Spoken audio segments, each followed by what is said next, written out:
So drama. So ano pala? So sobrang drama pala ang role mo rito, ano? Oo, hindi ka talaga komedyante this time. Sarap tayo dito. Hindi, actually hindi, ang maganda naman kasi dito, nilalaro yung mga character namin. Oo. Ayan, rinig na po ba yung... diba? Ayan po, rinig na po ba yung boses? Hindi, bago ba itong character? Hindi, yung character ko rito, may action. At the same time, meron ding... Yung comedy ko more on parang sayabang eh. Yung sa sobrang yabang matatawa ka na lang. So, may ganong aura. Yung si Eric Garcia. Yes. Pero yung question kanina, seryoso yung sagot. Yung Lucky Charm ka. Anong feeling mo doon? Hindi, ako seryoso rin talaga yung sagot ko. Hindi naman isa lang na nagsasabi. Marami na nagsasabi. Hindi, ako seryoso rin yung sagot ko na hindi nga ako talaga naniniwala sa luck. Naniniwala ako, blessed ako. Okay. Na napapasama ako sa magagandang proyekto talaga. Which is hindi ko naman wala akong kinukuha ang credit or anything. Kumbaga, ito, magandang palabas talaga siya na kumbaga nagka-add lang ako siguro ng flavors, bawat isa naman na artista merong contribution, pero it's always a team effort sa lahat. So ayaw mong tanggapin yung credit doon sa ayaw mo magyabang? Hindi ko talaga sa akin talaga kasi kahit bilang introduce ka lagi na gano'n, ang Lucky Charm na nakakatuwa, pero hindi alam ko kasing hindi talaga dahil kahit ako before naniniwala ako dahil dati nagsulat din ako at nagdirect, laging ang isang palabas walang bida. Yung istorya ang talaga. At kung paano kayo magtutulungan, kung paano yun ikwento. Hindi lang yung artista, pati yung, hindi lang yung yung sa writers, hindi lang sa editing, hindi lang sa directing, halo-halo lahat. So hindi sadya yung pag napapansin ka?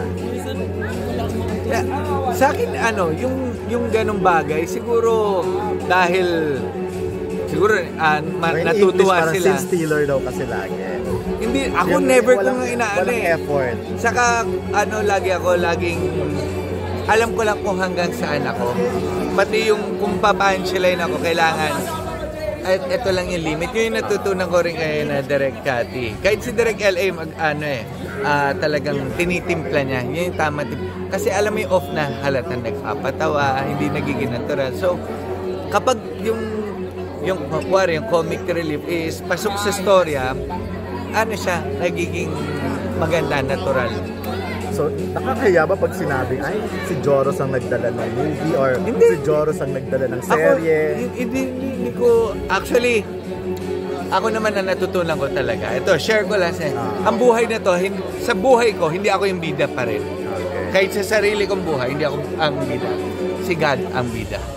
Kaya kapag natuto tayong i-humble down natin na even our life itself is not about us. Lang tayo, nagko-contribute lang tayo dito. So same with the industry. Mga love team, our partner, ngayon naman, atong sila Denjen.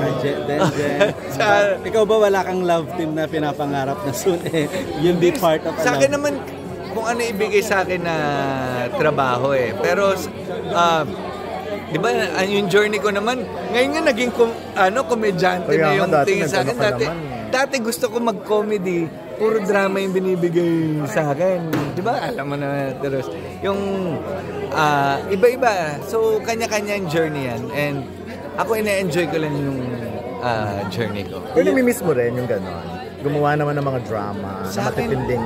It doesn't matter sa ngayon dahil sabi ko nga, di ba, ang iniidolo kong path is yung kay Tito Eddie Garcia na iba't ibang role ginagampanan niya. Pwede magbida, magkontrabida, mag-behind the scene, So, ayun, yun yung sa akin. Plano mong maging director, scriptwriter, what happened to that? Tinutuloy ko pa rin. Meron akong mga sinusulat. Nagpipitching ako may pinitch ako Piolo, si Spring Films, Direct Joyce.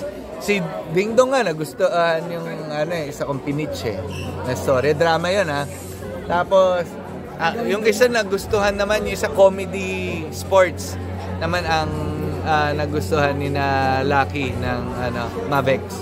So gagawin So, daw nila.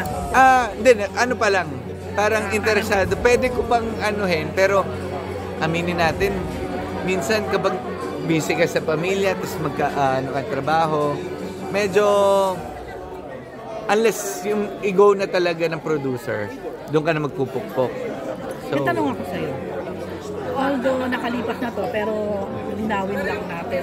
Kasi, of course, ang Alden at ang Catherine, until now, marami pa rin nag-expect, marami pa rin nagtatanong. You were the only witness at that time sa Canada, mula nung unang movie nyo hanggang Hello Love Again. What really happened ba? Was there any romantic ba? Was there any ligawan ba? Ano ba talaga? Alam mo kapag nasa ibang bansa ako, bulag ako sa kabingi ako. Oo, Very wala. Joros. Parang ganyan. Ay, nako. Kaya, alam mo, sa lahat, sa showbiz, kumbaga, sa dami ko Na-master mo na yan. sa dami kong alam sa showbiz, yung Pandora's Box, tinapon ko sa malayo. Tinapon mo. So hindi na siya bubuksan. Dahil sa akin naman, unless naman, I'm not in the position to say anything about anyone. So, sa akin, unless na sabihin nila, kapag kung ano man sabihin ng mga ibang tao or sabihin na sa sitwasyon niya, ayun lang, nandun lang ako, taga-confirm lang ako kung ano. Pero sa sitwasyon ko, wala akong ikita lang. Pero anong feeling na lagi kang kinukulit? Especially noon, parang grabe ang...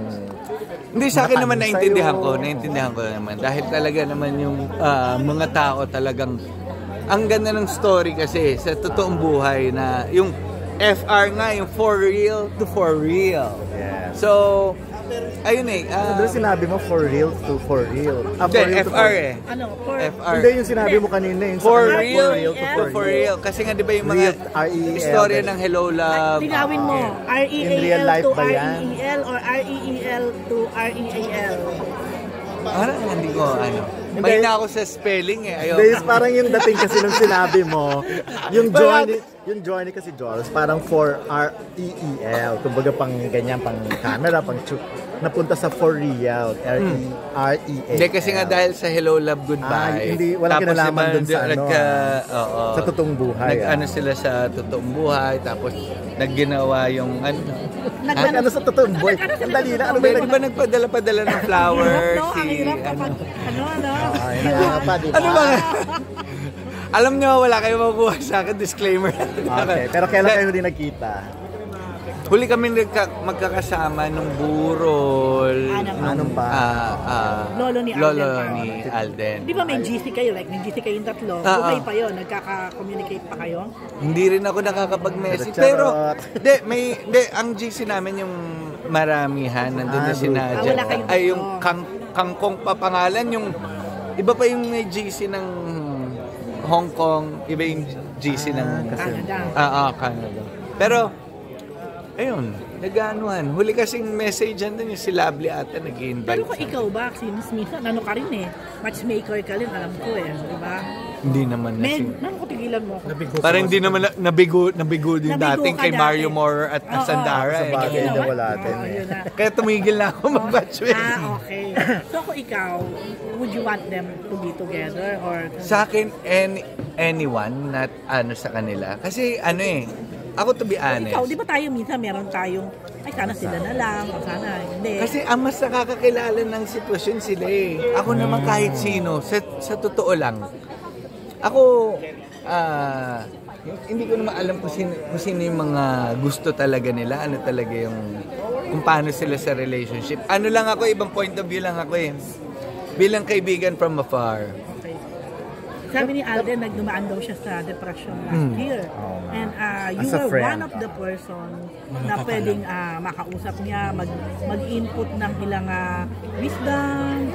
Nung ano kami, How was it? Nag-make Nung ikaw ba nasa- naging instrument din? nung nasa Canada kami, nag-sharean kami. Meron naman din siyang mga na-share sa akin. Pero, most likely, ang ginawa namin, nag-self-reflect kami. Dahil, di ba, 1 month kami, kasama yung mga Sila manager doon. niya, sinamamatin, doon kami sa isang pad binalikan ko. Nandun kami sa terrace, pinapakita ko kay Alden na, yun mo yung, nasa Canada tayo ngayon. Ano yung mga buhay ba natin dati? Kumbaga, kahit naman ako at si Alden, kumbaga, humble beginnings kami.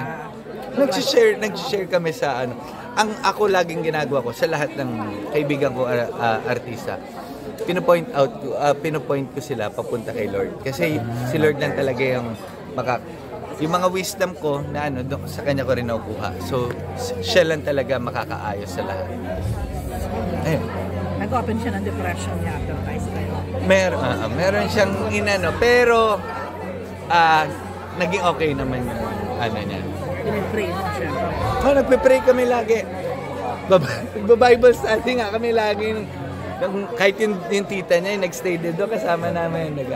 So ngayon, hindi na kayo masyado nag-uusap ni Alden?